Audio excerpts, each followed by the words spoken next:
L'articulation sternoclaviculaire, ou plutôt sternocostoclaviculaire, est une articulation en selle.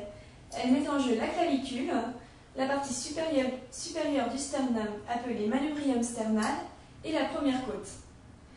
Au niveau des surfaces articulaires, l'extrémité médiale de la clavicule vient s'imbriquer dans la petite facette claviculaire supérieure du manubrium sternal. Cette articulation est non congruente.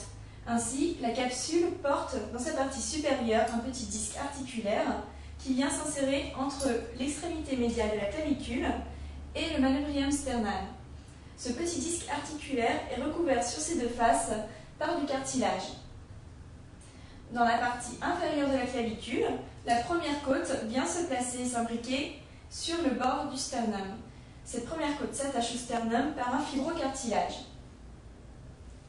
La capsule articulaire est renforcée par des ligaments.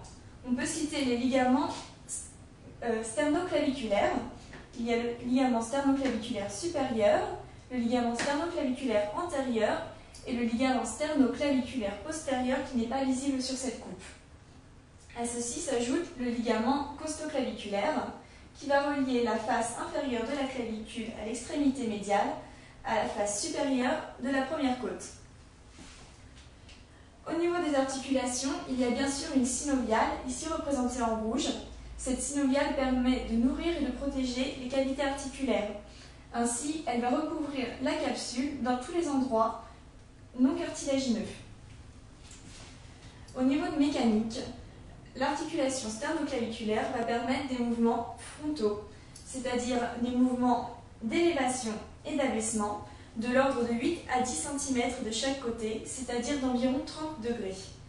Dans le plan transversal, nous pouvons aussi avoir des mouvements d'antépulsion et des mouvements de rétropulsion. Ces mouvements sont aussi de l'ordre de 30 degrés.